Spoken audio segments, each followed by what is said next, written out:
मसीह यीशु के कादर नाम में आप सबको सलाम। खुदावंद के हजूर शुक्रगुजार हैं कि खुदावंद ने हमें फजल बख्शा। हम खुदावंद की पाक हुजूरी में खुदा के कलाम को सीख रहे हैं। अच्छा है कि जब तक हम इस दुनिया में खुदा की हजूरी में और खुदा के जलाल के लिए ही ज़िंदगी गुजारते रहें और खुदा का नाम हमारी ज़िंदगी में जलाल पाए। मैं खुदावंद के मुकद्दस कलाम में से आपके साथ शेयर करूँगा। पौलुस रसूल का ख़त है रोमियों के नाम कलीसिया को, इसके 12वें बाब की पहली और दूसरी आयत पर थोड़ा सा गौर करते हैं। मेरे अजीजों, देखिए, पस है भाइयों, मैं खुदा की रहमतें याद दिलाकर तुमसे इल्तमास करता हूं कि अपने बदन ऐसी कुर्बानी होने के लिए नजर करो जो जिंदा और पाक और खुदा को पसंदीदा हो। यही तुम्हारी माकूल इबादत है। और इस जहां के हम शक्ल ना बनो, बल्कि अकल नहीं हो जाने से अपनी सूरत बदलते जाओ, ताकि खुदा की नेक और पसंदीदा और कामल मर्जी तजर्बा से मालूम करते रहो। मेरे अजीजों, खुदावंद के कलाम में से हमने सुना, खुदा का बंदा फरमाता है, उसने कहा, ऐ भाइयों, मैं खुदा की रहमतें याद दिलाता हूँ। मेरे अजीजों, खुदा की रहमत, खुदा की शफकत, खुदा की मेहरबानी हमारे लिए बहुत ज़रूरी है, क्योंकि इंसान उसी खुदा के हाथ की कारागारी है और उसी ने खलक किया और उसी के नाम से इस ज़मीन पर वो ज़िंदगी गुजारता है। सो खुदा का पैगाम जो आज हमारे लिए है, खुदा ने कहा कि इस जहां के हम शक्ल ना बनो। मेरे अजीजों, इस जहां की शक्ल कैसी है जिसके लिए खुदा हमें मना करता है कि हम इस जहां के साथ साथ ज़िंदगी ना गुजारें। खुदा के मुकद्दस कलाम में से हम देखते हैं, पैदाइश की किताब में हम पढ़ते हैं तो वहां पर लिखा है कि खुदा ने ज़मीन पर नज़र की और देखा कि इंसान ने, बशर ने ज़मीन पर अपना तरीका बिगाड़ लिया।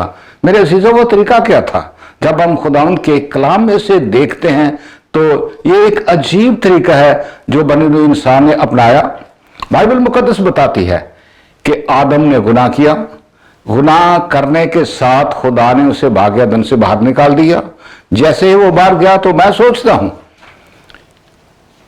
इंसान ने खुदा का तसव्वुर अपने जहन में रखना शुरू किया और वो खुदा का तसव्वुर तो कर रहा है, लेकिन जैसा उसने खुदा के जलाली चेहरा को, खुदा की कुदरत को, खुदा के जलाल को देखा, वैसा चेहरा उन्हें नजर नहीं आता।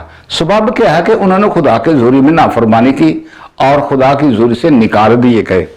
तो हम खुदा के मुकद्दस कलाम में से देखते हैं और लिखा कि जैसे ही उन्होंने अपना तरीका बिगाड़ लिया, जिस तरीके से वो इस जमीन पर चलते हैं, तो लिखा कि वो गैर फानी खुदा के जलाल को फानी इंसान और परिंदों और चौपायों और कीड़े मकोड़ों की सूरत में उन्होंने खुदा को बदल डाला। मेरे अजीजों, हम इस जमीन पर देखते हैं कि ये जैसा खुदा के मुकद्दस कलाम में से हमने सुना, इस जमीन पर इंसान का तरीकाकार भी कुछ इसी तरह हमें नजर आता है। मुख्तलिफ कौमें नजर आती हैं जो मुख्तलिफ चीज़ों की प्रस्तिश इबादत करते, उनके सामने कुर्बानियाँ गुजरानते, उनको सजदा करते, उनके सामने मन्नतें मानते और मेरे अजीजों, दूसरों को भी इस बात की तरगीब देते हैं कि देखिए हमारा ये देवता जो बंदर की शक्ल में है, चूहे की शक्ल में है, आग की शक्ल में है, पत्थर की सूरत में है, लकड़ी या चांद या सूरज की शक्ल में है। मेरे अजीजों, ये सब चीजें जो फना होने वाली हैं, उन चीजों के सामने मेरे अजीजों बनीनो इंसान ने रख दिया कि ये खुदा है। तो बाइबल मुकद्दस ये कहते खुदा तो वो है जिसने आसमान और जमीन को खलक किया और फिर उसने बनीनो इंसान को इस जमीन पर रखा, उसके नथनों में जिंदगी का दम फूंका, जिसके सबब से इंसान आज तक जीता है और खुदा के ज़ुरी में महफूज है। तो मेरे अजीजों, हमें चाहिए कि हम क्या करें?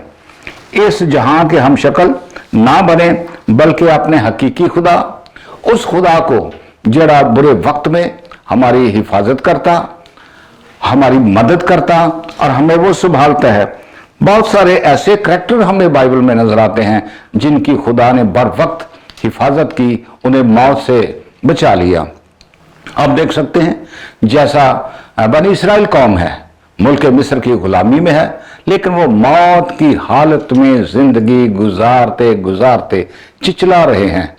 खुदा ने जब उन्हें बचाना चाहा, उस जालिम फिरौन के हाथ से उसने कैसे बचाया। और फिर हम देखते हैं कि जैसे खुदा ने उन्हें बचाया है तो उन्होंने खुदा के हजूर शुक्रगुजारी की, खुदा तो हमारा जिंदा खुदा है।